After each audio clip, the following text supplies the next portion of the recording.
Olá, louvado seja nosso Senhor Jesus Cristo, para sempre seja louvado, glória ao Pai, ao Filho e ao Espírito Santo, como era no princípio, agora e sempre, amém. Queridos irmãos e irmãs, paroquianos da paróquia São José Operário, hoje dia 11 de abril, estamos no segundo domingo da Páscoa, caminhando agora nessa realidade da Páscoa. O evangelho que nós temos é tirado de João, capítulo 20, versículos 19 a 31. O Senhor esteja convosco, Ele está no meio de nós. Proclamação do Evangelho de Jesus Cristo segundo João. Glória a vós, Senhor. Ao anoitecer, naquele dia, o primeiro da semana, estando fechadas por medo dos judeus as portas do lugar onde os discípulos se encontravam, Jesus entrou e, pondo-se no meio deles, disse: A paz esteja convosco. Depois dessas palavras, mostrou-lhes as mãos e o lado. Então os discípulos se alegraram por verem o Senhor. Novamente Jesus diz: A paz esteja convosco. Como o Pai me enviou, também eu vos envio. E depois de ter dito isso, soprou sobre eles e disse: Recebei o Espírito Santo. A quem perdoardes os pecados, eles lhes serão perdoados. A quem os não perdoardes, eles lhes serão retidos. Tomé, chamado Dídimo, que era um dos 12, não estava com eles quando Jesus veio. Os outros discípulos contaram-lhe depois: Vimos o Senhor. Mas Tomé disse: Se eu não vir a marca dos pregos em suas mãos, se eu não puser o dedo nas marcas dos pregos e não puser a mão no seu lado, não acreditarei. 8 dias depois, encontravam-se os discípulos novamente reunidos em casa e Tomé estava com eles. Então, estando fechadas as portas, Jesus entrou, pôs-se no meio deles e disse: A paz esteja convosco. Depois disse a Tomé: Põe o teu dedo aqui e olha as minhas mãos. Estende a tua mão e coloca-a do meu lado. E não sejas incrédulo, mas fiel. Tomé respondeu: Meu Senhor e meu Deus. Jesus lhe disse: Acreditastes porque me vistes? Bem-aventurados os que creram sem terem visto. Jesus realizou muitos outros sinais diante dos discípulos, que não estão escritos neste livro. Mas estes foram escritos para que acrediteis que Jesus é o Cristo, o Filho de Deus, e para que, crendo, tenhais a vida em seu nome. Palavra da salvação. Glória a vós, Senhor. Caros irmãos e irmãs, hoje, segundo domingo da Páscoa, nos encontramos aqui, pedindo a Deus sempre paz e alegria. Tem um livro do Machado de Assis, que nasceu em 1839 e morreu em 1908, chamado Ressurreição. Ele tem uma frase que diz: a primeira glória é a reparação dos erros. A primeira glória da vida é a reparação dos erros. A primeira glória é a gente abandonar o que está errado e aprender a fazer um pouco aquilo que é o certo dentro da lógica do amor. O que nós temos no Evangelho de hoje? Estamos nesse contexto de Páscoa, já aí no segundo domingo da ressurreição, e nos deparamos agora com algumas informações importantes. O primeiro dia da semana é domingo, no finalzinho do dia, era o momento em que as comunidades primitivas se reuniam para celebrar a Eucaristia. Era sempre no finalzinho do primeiro dia da semana que eles se reuniam para celebrar a Eucaristia. Então nós temos uma comunidade no contexto eucarístico. Essa comunidade no contexto eucarístico tem medo, por isso as portas fechadas. Essas primeiras comunidades cristãs que começaram a fazer essa experiência do ressuscitado, elas possuem medo e diante do medo elas celebram a Eucaristia de portas fechadas, mas aí esse é o lado negativo da situação. E o lado positivo, que as portas fechadas não é empecilho para Jesus se encontrar com os seus. As portas fechadas não impedem que Jesus vá ao encontro dos seus. E Jesus, no encontro dessa comunidade, nesse contexto eucarístico, ele se coloca no centro, no meio deles, ensinando para a comunidade que uma comunidade reunida para celebrar a Eucaristia tem que ter a consciência de que o centro é Jesus Cristo. É Jesus Cristo. Por isso que às vezes eu fico meio cansado quando as pessoas vêm me perguntar certas coisas sobre missa. Que lado que faz inclinação? A coisa para lá e para cá. É não sei o que, usa não sei o que. E a gente não fala de Jesus. Acho que o problema das nossas missas, às vezes, é que a gente não está colocando Jesus como centro. A gente vai na missa, mas nem sempre a gente coloca Jesus como centro da comunidade, porque se é centro, a gente não teria certas preocupações. A gente não gastaria nosso tempo com certos discursos, não gastaria nosso tempo com certas realidades. Por isso nós nos deparamos com esse contexto, com essa realidade dramática e difícil, e aí nós nos damos conta de que Jesus, como centro da comunidade, ele nos oferece o quê? A paz esteja convosco. A paz esteja convosco.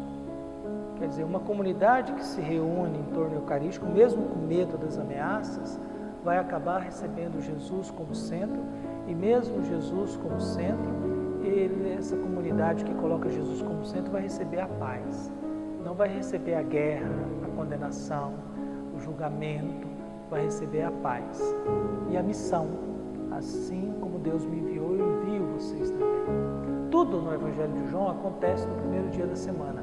A ressurreição, o envio, o anúncio da paz e o Espírito Santo. Jesus sopra sobre eles. Então, no primeiro momento do Evangelho, nós temos esses contextos para a nossa reflexão. Temos uma comunidade com medo, mas uma comunidade que reza. Esse Jesus que faz de tudo para estar no meio dessa comunidade. Jesus como centro oferece a paz e não conflitos, guerras, dificuldades. Essa comunidade recebe o dom do Espírito Santo. Esse dom do Espírito Santo nos dá uma responsabilidade de perdoar ou não perdoar. Ou seja, não é que a gente vai julgar, mas a gente vai constatar quem está do lado de Jesus e quem não está do lado de Jesus. Quem é que é a favor de Jesus e quem é que é a favor da idolatria. Quem é que é a favor da vida e quem é que é a favor da morte.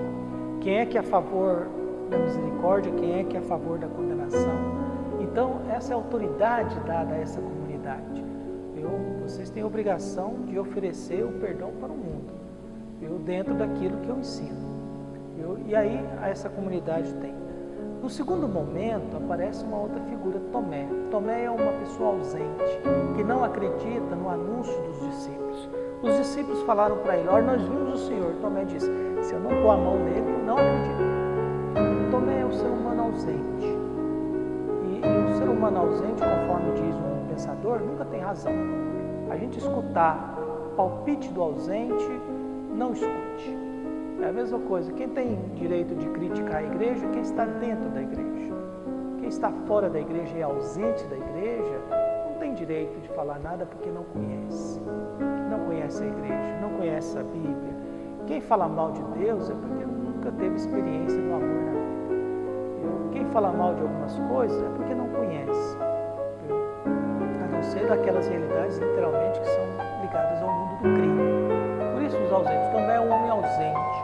E por ser ausente, ele não acredita no testemunho dos outros. Essa parte do Evangelho foi para resolver um problema. Como é que a gente iria acreditar em Jesus se nós não ouvimos? Como é que nós vamos acreditar em Jesus se nós não somos testemunhas oculares dele? Por isso colocar essa parte no Evangelho para dizer, porque aí vem a bem-aventurança do Evangelho de João. Porque no segundo momento, uma semana depois, Tomé está presente. Tomé agora é alguém presente. Jesus faz o mesmo movimento. Eles estão lá no contexto eucarístico, portas fechadas, com medo. Jesus chega no meio, oferece novamente a paz e diz para Tomé, faz o que você quer. Põe a mão aonde você quer. Mas não seja incrédulo, seja fiel. A palavra é fiel, seja fiel a mim. Você precisa pegar para acreditar. Feliz é você que acreditou porque viu, mas bem-aventurados são aqueles que vão acreditar sem terem visto. Em outras palavras, a bem-aventurança dada no Evangelho de João agora são para aqueles que não precisam que Deus prove que Ele exista, que acreditam em Deus sem sinais milagrosos de Deus, que acreditam em Deus porque fez a experiência do amor de Deus. Bem-aventurados são os que vão crer sem terem vistos. Você é um homem que não está sendo fiel, está sendo incrédulo, Tomé, porque você é ausente. Porque você é ausente. Quando um pai de família começa a ser ausente em casa, a família está condenada. Quando a gente começa a ser ausente do mundo, da igreja, a minha fé está condenada. Quando eu começo a ser ausente de certos ambientes bons, eu corro o risco de começar a ser presente em ambientes ruins. Por isso, nós vamos vendo nesse Evangelho de hoje esse ensinamento. Peçamos a Deus que abençoe e ilumine a todos nós, que a gente possa continuar no mundo da Eucaristia, que a gente possa acalmar o nosso coração e pedir a Deus, abençoe a nossa vida, ilumine e nos ofereça paz. diante do medo que nós sentimos de uma pandemia, diante do medo que nós sentimos dessa situação, desse país nosso descontrolado, diante do medo que nós sentimos de ficar doente, de morrer, de ser contaminado novamente, que Deus possa vir nos visitar e, se colocando no nosso meio, Ele possa nos dizer: a paz esteja convosco. Porque a gente precisa de paz mesmo. Há muita angústia, muito medo, muito receio, muitas portas fechadas por aí. E a gente precisa que Jesus se coloque no nosso meio e diga paz, que Ele nos mande o Espírito Santo, que sopra sobre nós, que a gente tenha a responsabilidade de dar continuidade ao anúncio que Jesus nos pede. Por isso que Deus ilumine a todos nós, um bom domingo, uma paz, e reze por nós, para que a gente tenha paz no nosso coração diante daquilo que Jesus nos pede. Um abraço.